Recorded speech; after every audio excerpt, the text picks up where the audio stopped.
a thought for the beginning of the video. If you're cisgender and or heterosexual, that's probably the only reality you've known since you were born. These identities are treated as default states of being. That idea is only enforced through social interactions, media, and public education. The term for the phenomena I just described is called heteronormativity. Heteronormativity basically means that straight is treated as the default in society. You're straight until proven gay. And something similar happens with cisgender people. When you're born, the doctor slaps you on the tuchus, gives you a gender, and puts you on your merry way. And unless that child protests at some point in their lives, that's the gender that they'll have. And sometimes even if the child protests, but that's a topic for a different video. Now, if you've taken any kind of gender, feminist, queer studies, this is probably pretty old hat to you. Heteronormativity is the kind of thing that gets covered in like Gender Studies 101. A lot of introductory courses focus in on definitions, on giving you the basic understanding of terms like heteronormativity. And for a lot of people, that's as far as they go. Okay, I know what heteronormativity is now. Now I'm gonna go along my merry way and get my STEM major degree. In improv, there's a concept called yes and, where basically you agree on a premise and then you just keep going with that premise and seeing where it leads you. You don't question the beginning premises, you just go with it, baby. I don't know why I decided to do an accent there. To me, the real interest lies in saying, okay, sure, heteronormativity exists, but how does that shape how people think, how people interact with each other, how a culture builds its ideas of gender and heterosexuality?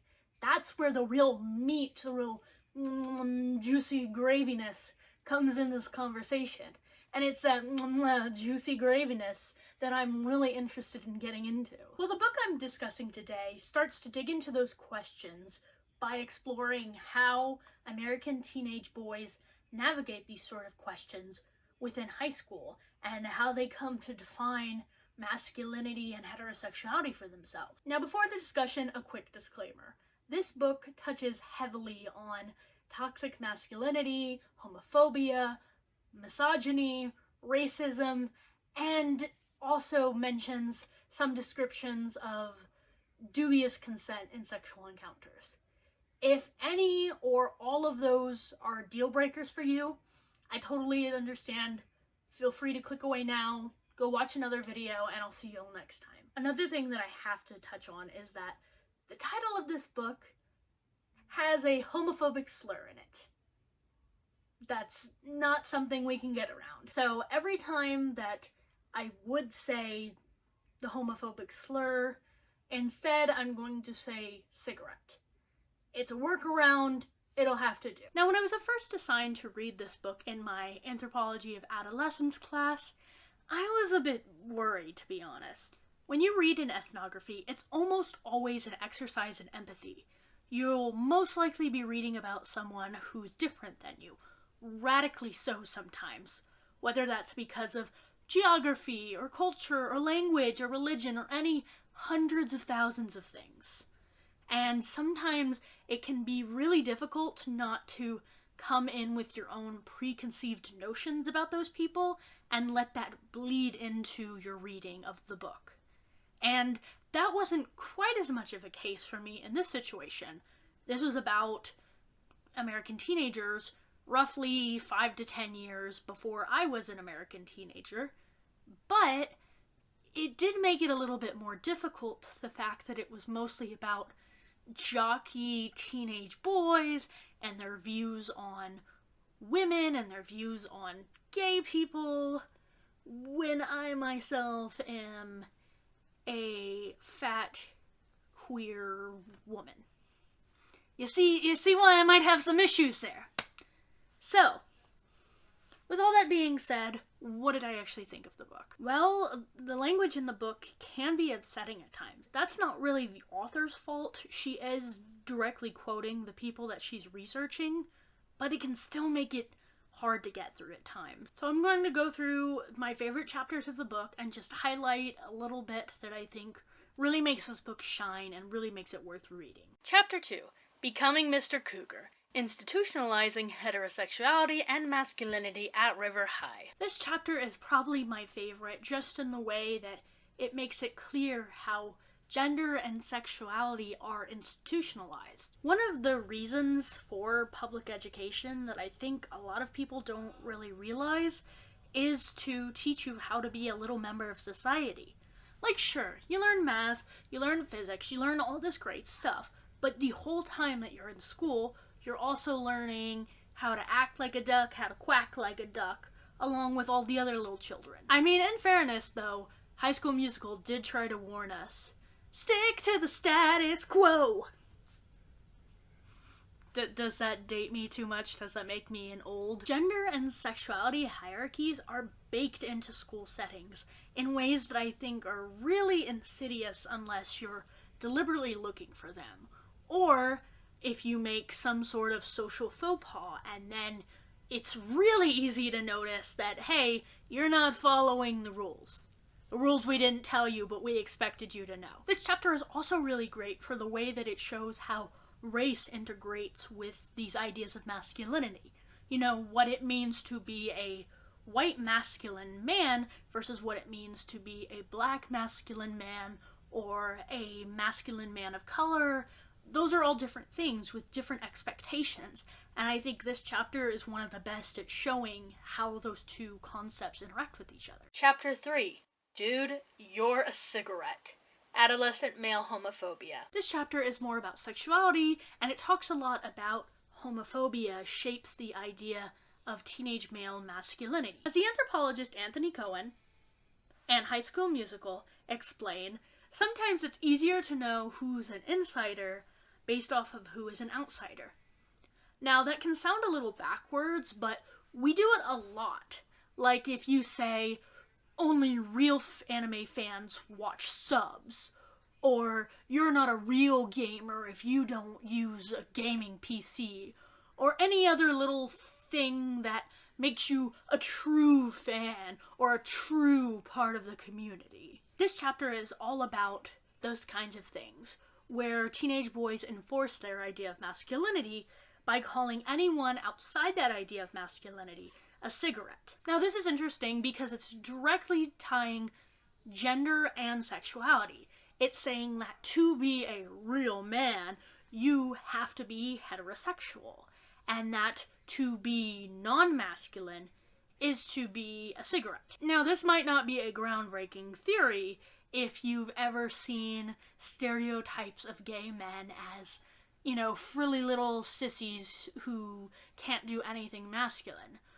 But it is noteworthy in the fact that this means that heterosexuality, at least for these teenage boys in this research, isn't so much about the girls that they're dating as it is about impressing other men and their idea of masculinity. There's also a point in the chapter where the boys are really critical of and call a boy who's in a relationship with a girl a cigarette. And they do that because he's really emotional with his girlfriend. You know, he shares a lot of time with his girlfriend. All these things that to them is anti-masculine. And they could pick any kind of thing to call him, and they call him a cigarette. And that is a deliberate choice. That says something. I don't think I fully agree with CJ Pascal in this chapter. She does argue that calling boys cigarettes has nothing to do with homophobia and everything to do with enforcing this idea of masculinity. And I don't think I'm totally on board with it. I do think that still has a layer of masculinity in it because the term cigarette has such a strong fervor to it. Like, I can't even say the word without feeling awful for using it. Something that powerful I don't think can be fully decoupled from this idea of homophobia and given an entire new meaning. So I do think this is a yes and situation of, yes, it is a homophobic slur, and it is being used for this idea of enforcing masculinity in these specific circumstances. But that's just my interpretation of this chapter. I'd really love to hear what people have to say, what kind of feedback people get on this chapter if you read this book, because to me, this is probably the most difficult chapter for me to agree with all the ideas. I'm still kind of on the fence about some of this, and when we had our class discussions on this book, it was a really tough chapter for people to agree on. Chapter 4. Compulsive Heterosexuality, Masculinity, and Dominance. This chapter, while good, is probably the hardest to read besides the chapter before it. It goes even further into this idea of masculinity and heterosexuality, and talks a lot more about how these teenage boys treat the girls that they're involved with one way or another. And a lot of it is not great to hear about. This chapter focuses on dominance and control and how that relates to this idea of masculinity.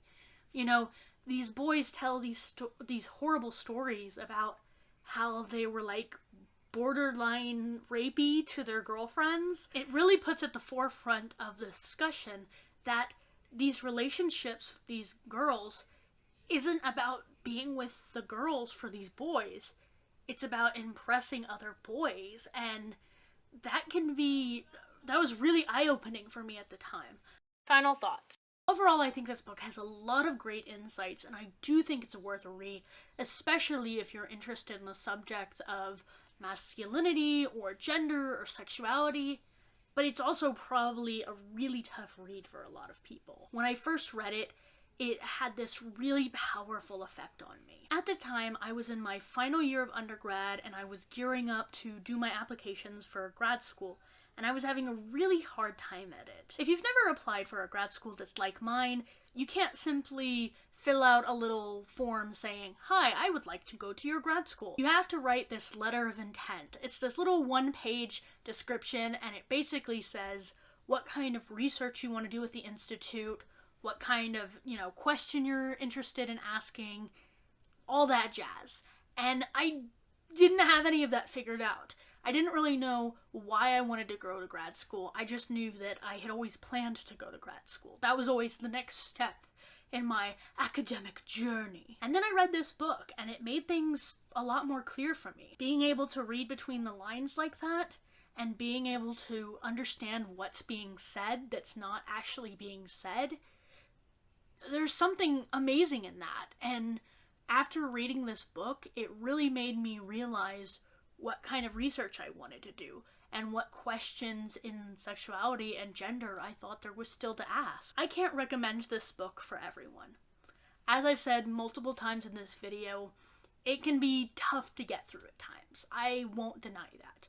But if anything that I've said today has piqued your interest and you're willing to give it a try, I highly, highly recommend it. So if you give it a read, please let me know in the comments below how you liked it. If I get enough comments, I've been thinking about doing a follow-up video just discussing the kind of feedback I've gotten, but we'll cross that bridge when we get there. I'd also like to do more book review-y type videos like this in the future. I think ethnographies can be this really fun thing to read, but a lot of people don't really know what's out there. So if you have anything that you'd like me to cover, any topics, any books in particular, I might try to do this again soon. Probably not the next video because it takes me a while to read an entire book, but definitely in the future. So with that, I've been Sam the Anthro. Thank you for watching, and see you next time.